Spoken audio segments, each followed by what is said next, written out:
Hello, I'm Cheryl Kahn, and I'm going to show you one of my favorite techniques.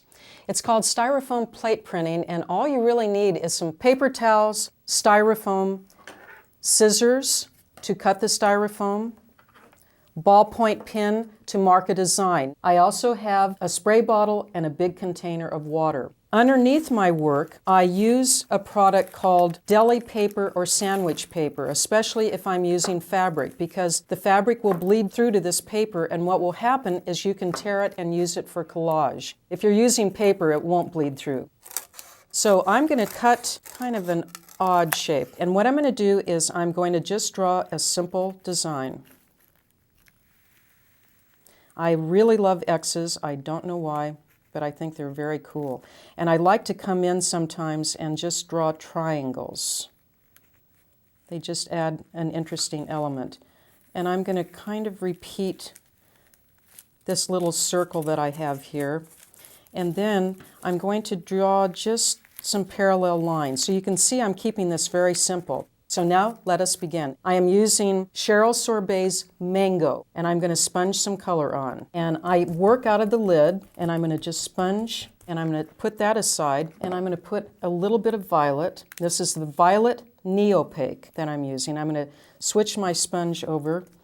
Halo Blue Gold Lumiere. This is a spectacular color. It's like everybody's favorite color. And I'll find another clean edge and put some of that on. And now I'm ready to print.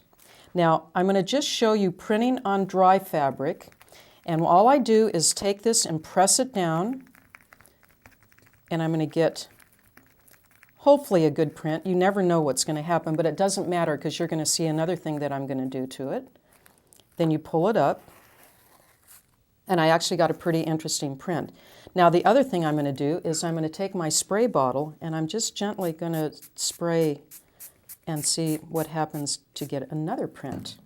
So usually you can get two prints. Okay, I got a bit of a print, not a great print. The other possibility is I can take it and spray it just a little bit myself and see if I can get a print. So let's see what happens with that. And I don't care if it even prints in the same spot, but let's just see.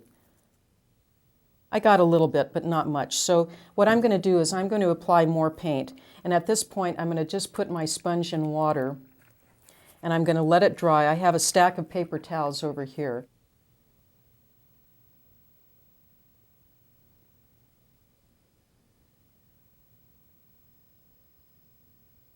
So I still have this sort of wet piece, and I'm going to press the plate onto there, and I actually have a very interesting print. Turn it over, and I'm going to spray it liberally. I don't want it like sopping wet, but now I'm going to take Dynaflow. It's a very liquid paint. So what I'm going to do is I'm going to start out by taking my lightest color. I have it in a squeeze bottle. These come in little exciter packs, and I'm going to just liberally squeeze this paint, and I'm especially going to go where I see lines. Interesting thing happens with this particular paint. The Dynaflow is unlike other paints in that it kind of pushes the other color away and you get another color. It's extremely interesting, and what happens, especially with the violet and the yellow, can you see I'm getting like a wet into wet effect here? And I'm just going to liberally put this on here. But on the edges, I don't know if you can see this, but it turns like a red-orange color. It's really cool. And I'm going to add bright orange. And for fine artists, you could use this like a watercolor. I'm going to take my wet sponge, and I'm going to just kind of spread the paint. Now let's turn it over. You can see what happened with this first print. You got a very nice resist going on. And the second print, not quite as defined, but very interesting. So what can you do with this? You can use this for collage. You can print over it again. We might let this dry a little bit and later on do another print. I might do another print with this. So now I'm going to do a bigger print. I'm going to cut this off about this big, and I'm going to do a very quick big print. And I'm going to print it right in the middle. And again, I'm going to just do a very simple design. Now you can see, again, this is making these little, one way, this is interesting, one of the ways it's making no little ziggity zaggities. There's like all these little pokey things coming off here. And on the other side, it's not doing that. I don't want you to think about it too much unless you want to pre-plan it, which you can do. Now I'm ready to make the print. So I'm going to take my piece that I just did, and it's almost dry, and I'm just going to go like this a little bit to flatten it. And I'm going to use obviously darker colors and lighter colors in this. This is a middle value, so you want to have some contrast. So let me get a dry sponge, and I'm going to start sponging color on here, and I'm going to even shake up more. So I work a lot out of the jars. I just shake it up and I put color.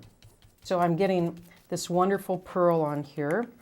Then I'm going to go in and I'm going to take some Cheryl Sorbet's Mint. It's really fun to have your own paint. I got to design it and kind of play with it and tweak it, and I even got to name it. I never can remember the names, but I did get to name it. And then I'm going to get another sorbet, a lighter one. This one's called Mango. I want to really get a clean color on here, so I'm taking another sponge and I'm going to print this mango with my sponge. And so I'm just completely sponging out of the lid. I have a very juicy surface going here. I'm going to turn my piece around, sponge it some more. And now I'm going to flip over to a metallic Sunset Gold Lumiere, and I'm just going to get some of that paint going in the center. I'm going to shake up even more into it. You want to work a little bit quickly, but you know something, if you have to print again, it's not a big deal because you can easily line up where you just did the other print. So you can add more to it. So I think I have quite a lot here. Now you're going to turn it face down, and I want to center it somewhat, but again, you know, it doesn't really matter. So put it face down, walk your fingers over the back. Okay. Now again, I'll just hold my piece of paper down, and I will lift and see what my print looks like. And if I do say so, this is pretty interesting. I love to add applicator tip lines. This is Lumiere Metallic Gold, and I used a different gold in here, so this will contrast a bit. Now what you're going to do is squeeze gently, and you can see, you can vary, like if I squeeze really hard, I get a big bubble. If I squeeze hardly, I get a little dot. This takes some practice, but this is what I usually do. When I make a line, I go like this, and you get a much more interesting line. You want your work to have a lot of expression and excitement. So I'm going to actually follow the lines in my design, and I'm going to start down here, and I'm going to just gently add a little bit of the highlight of the line and bring it up off of the paper. And I think I'm going to bring one more right here. It just adds a little bit of that finishing that you want to have in your work. Now, what can you do with this piece? If you wanted it to be a piece of fine art, at this point you could add more painting, you could add more layers, textures, whatever you want to do. Or if you want it just to be a nice, expressive piece that we have here, you leave it alone. It's really up to you as the artist. I hope you've enjoyed this, and I hope you're going to do this technique. You will enjoy it so much. You can try any paints that you have as long as they're water soluble, and then see what you can do with the styrofoam afterwards. Thank you so much for watching. I loved doing this and sharing with you. Sponge, scrape, and stamp every ounce of color out of your acrylic paints with textile artist Cheryl Kahn. In this mixed media DVD workshop, you'll discover textures that enliven any paper or fabric project, from collages to clothing. With no brushes or drawing skills required, beginners will feel welcome, and experienced artists will find quick and innovative ways to add color to collage. Cheryl sponges down base colors at breakneck speed before helping you master a variety of painting tools. She layers opaques with craft sticks and scrapers, flows liquid colors onto fabric, and adds metallic accents with an applicator tip. Cheryl restamps, recycles, and experiments with leftover paint, helping you get the most from your materials. She paints on cotton, cardstock, interfacing, and more, and each surface produces equally striking results. She combines paper and fabric as she finishes the workshop with 2 complete collages. Add punch to any craft project in acrylic paint pizzazz. Collage techniques for paper and fabric with Cheryl Kahn.